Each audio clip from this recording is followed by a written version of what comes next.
Recording रहना।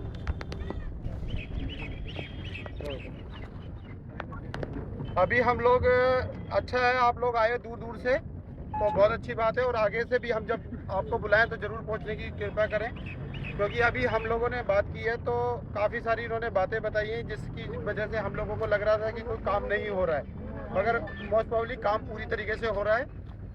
तो starting मैं अभी अपने अंकुर से बात करूंगा कि ये बताएंगे, फिर उसके बाद मैं बताता हूँ आपको। अंकुर जी बताइए।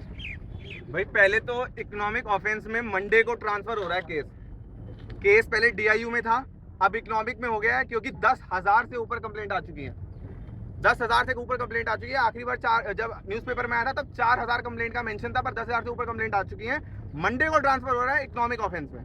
जिन्होंने अभी कंप्लेंट नहीं दिया वो डीआईयू में मत देना, जिन्होंने भी अभी फोटो स्टेट कराया है वो इकोनॉमिक में ही देना, इकोनॉमिक में ही देना। और उन्होंने ये बताया कि काफी उन्होंने इन्वेस्टिगेशन करी है, जो भी अमाउंट उन्होंने सीज करा, और उसका नाम लोकेश्वर भी नहीं है, ठीक है ना, वो बता देंगे अभी कुमार जी, ठीक है। बाकी हमें मंडे को केस ट्रांसफर होगा, लेकिन अभी हम मंडे को नहीं जाएंगे ईओडब्ल्यू, हमें उनको 10-15 दिन देंगे उनको, उसके बाद हम सब लोग पहुंचेंगे अपनी इकोनॉमिक ऑफेंस में। जिसने 5 तारीख को या उसके बाद कंप्लेंट डाली थी ना, वो अपनी रिसीविंग कॉपी लेकर आना।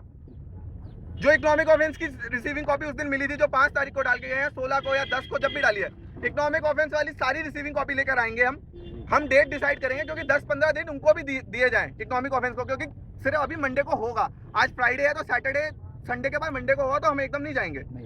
और जो भी उन्होंने पैसा रिकवर करा है वो प्रोसीजर कुछ और है, वो जो बता रहे हैं। जो कंप्लेंट डालेगा उसको मिलेगा, जिसने कंप्लेंट नहीं डाली वो अभी कंप्लेंट डाल दे, अभी कंप्लेंट डाल दे। जिन्होंने नहीं डाली वो डाल के मंडे को चले जाएं, या मंडे के बाद ऐसा करें वेडनेसडे थर्सडे को चले जाएं, अपनी कंप्लेंट डाल दे जिन्होंने नहीं डाली, वही डालनी है ना अब तो। और जैसे हम आज इकट्ठे हुए हैं, हम इकोनॉमिक में भी इकट्ठे होंगे, लेकिन थोड़े टाइम बाद, एकदम नहीं, छुट्टियों में, जिससे हम जाके पूछ सके कि भाई इतने सारे लोग विक्टिम है, परेशान है, उनको कैसे पैसे दिया जाएगा। और आप सब लोग प्लीज आना, ऐसे ही अगर हम आएंगे तो लोग हमारी बात सुनेंगे, अगर 2 लोग जाते हैं तो कोई हमारी बात नहीं सुनता। आगे अब कुमार जी बताएंगे कि आगे क्या उन्होंने बताया। ऐसा है, एक तो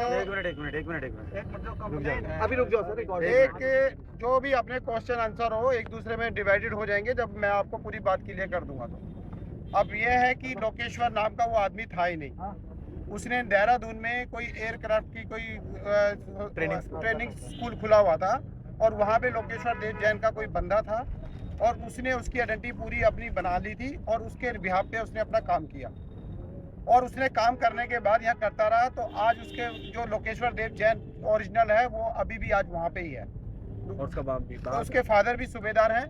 तो उसने क्या किया, पूरी फिल्मी स्टाइल से कर दिया, जो पहले भी एक शाहरुख खान की पिक्चर आई, और उसने किसी की एडिटिंग करके अपना नाम, पूरा नाम वाम सब चेंज करके और यहाँ पे रहने लग गया।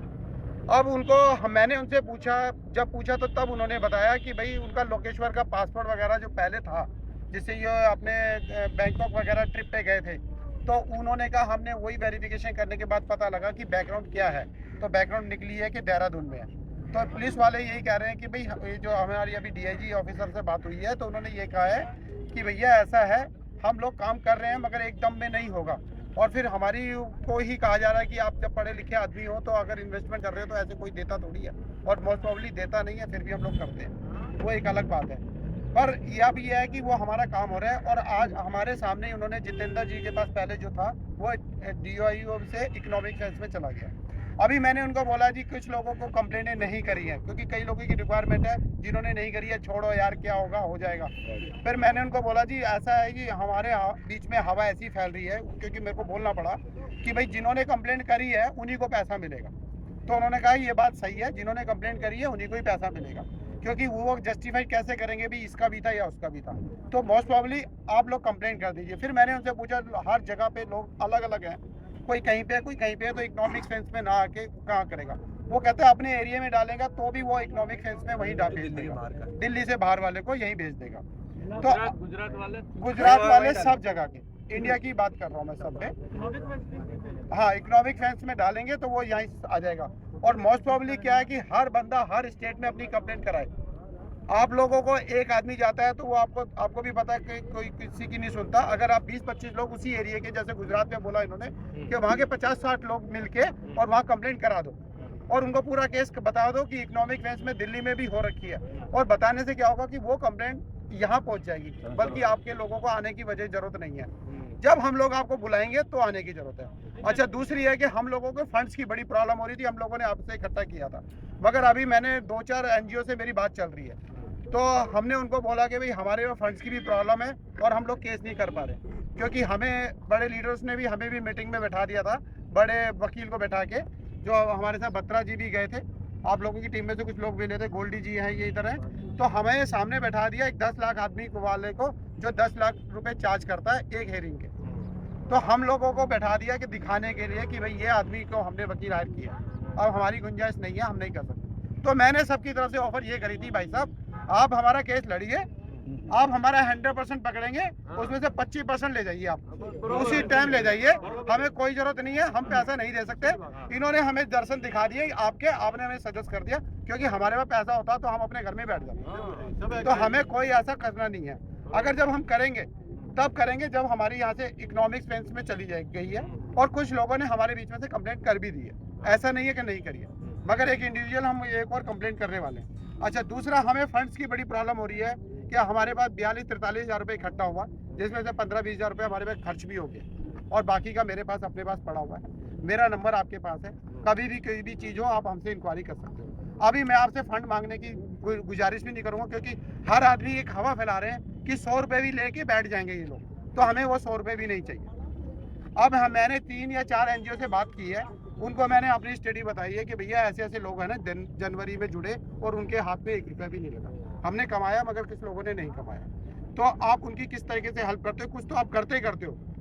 एक सरकार, एक आदमी ने जैसे अभी DDC की बस में एक बम फेंका था, तो उसको कई बार उसको बोल दिया है कि 50,000 दे दो, 50,000। मैं कहता हूँ दो उसको, आप उसको, हर NGO वाला अपने उसको बुला के दे देता है, भाई उसका घर भरे जा रहे हो, अभी और भी बहुत लोग हैं, आप उधर भी हेल्प कर दीजिए। तो हमारे लोगों के बीच में से कुछ लोग हैं, तो मैंने उनको हेल्प करी, तो उन्होंने बोला कि हर महीने में 1 लाख रुपया डोनेशन दूंगा आपकी टीम वर्क को, हमारे को नहीं।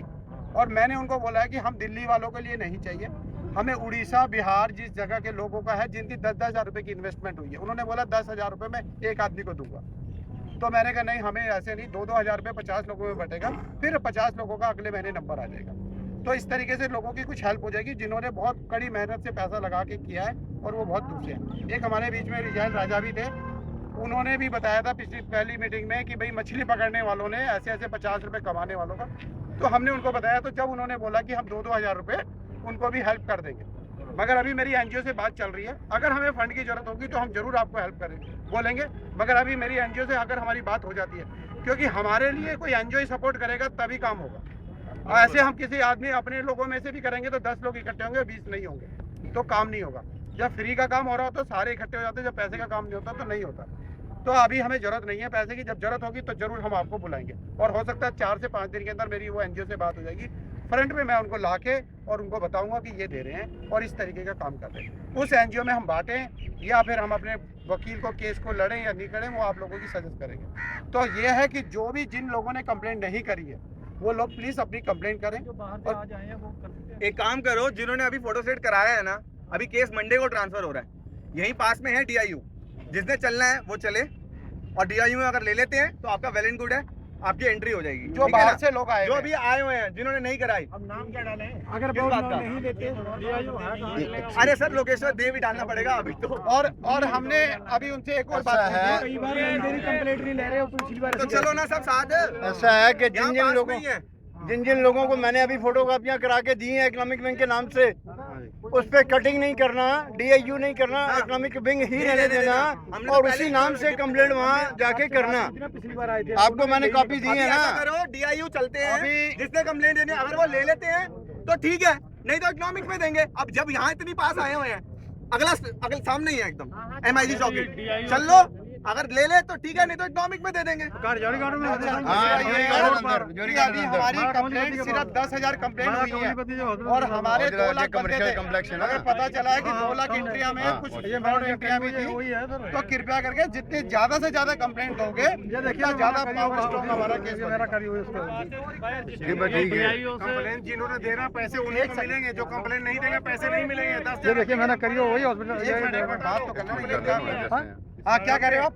रिक्वेस्ट ये है कि आपके पास जो इन्फॉर्मेशन है कि लीडर्स ने जो कोर्ट केस डाला हुआ है विद ऑल द प्रॉपर्टीज हमारे पास नहीं है, वो आप कहीं से मेरे को अभी हम लोग आप काफी दिनों के बाद मीटिंग हुई है, तो काफी दिनों के बाद मीटिंग होने के बाद कई इन्फॉर्मेशन है हमारे पास है जो आपको शेयर नहीं करी है। अभी बाकी इतना जितने बड़े लीडर्स हैं उन्होंने भी अपना केस कर दिया था और उन्होंने भी हमें बोला कि हमने भी केस कर रखा है। तो हमारी एक आदमी से ही लड़ाई है, जितनी मर्जी कंप्लेंट करें, जितना मर्जी कुछ करें, हर आदमी कंप्लेंट करने के लिए खुला है। कंप्लेंट जरूर करो आप लोग, जरूर कंप्लेंट करने करो। के बाद ही कोई फायदा होगा, नहीं तो ऐसे कुछ फायदा नहीं। आप तभी क्लेम करने के लिए एंटाइटल हो। सर अब ट्रांसफर हो गया, हो जाएगी कंप्लेंट, पर आप यहाँ आए हो तो यहाँ दे दो ना, उन्होंने तो ट्रांसफर ही करनी है। ये सब वहाँ ट्रांसफर हो रहा है ना, तो आप डायरेक्ट वहाँ दो, डायरेक्ट वहाँ दो। जिन्होंने कर दिया क्या वो दोबारा जाएंगे? यहाँ नहीं होती ना तो वहाँ तो अगर वो अभी नहीं लेते, अभी जिन्होंने नहीं करी वो चले, अगर नहीं लेते तो ईओडब्ल्यू में डाल दे। DIU में ये पास में है, यहाँ और जाके ये पहले लास्ट मालूम कर लो। मैसेज है, जिन लोगों ने कंप्लेंट नहीं करी है वो कंप्लेंट करें, और हम लोग जिस दिन बुलाएं, अभी हमें 10-15 दिन के बाद फिर एक मीटिंग करेंगे, क्योंकि ऐसे करते रहेंगे तो कुछ ना कुछ पता चलता रहेगा, तभी कुछ होगा। कर सकते हैं कॉपियाँ मिलेंगी उनको, डाक से भी मिलेंगी कॉपियाँ। और यार जब भी आओ एक टाइम निकाल के, एक दिन निकालते हैं हम कोई रोज किसी को नहीं बुला रहे, हमने क्या बुलाना है? आप आए हो तो बात हुई है, साफ सी बात। एक दिन होता है, 15 दिन पहले बताते हैं कि एक दिन को आना है, 15 दिन पहले भी अगर आए एक दिन पे ये 200 लोग होगा, क्या होगा? 10,000 लोगों ने कंप्लेंट भेज दी है। वो मेरे को तो समझ नहीं आता, जिस दिन चेक बटेंगे कैसे आएंगे लोग लेने आप पैसे? लोग जितने ज्यादा से ज्यादा आ कोई सकते हो किसी के आओ। लीडर को पैसा नहीं मिलने वाला कि वो उसको जाके चेक दे देगा, खुद आना पड़ेगा। 10,000 जितने ज्यादा से ज्यादा आ सकते हो कंप्लेंट आओ। कर दी है, 10,000